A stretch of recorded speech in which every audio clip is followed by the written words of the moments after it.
Let's take a look at the process from an HVAC contractor point of view because there's a couple of new things to note. So the process begins with you having completed a series of jobs, and the administrator will email your payables department with an invoice report illustrating all of the jobs that you have completed. Okay. At the same time, that same report goes directly to corporate payables within EPCOR so that they get a copy as well. And then what you do is you review your report.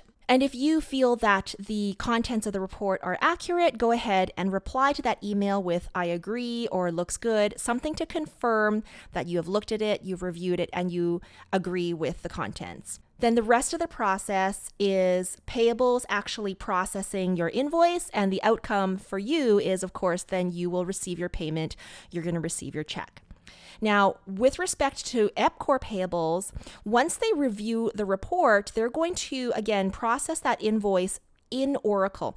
Now, it's important to note that corporate payables, you need to look up the GL string for GST in Penta.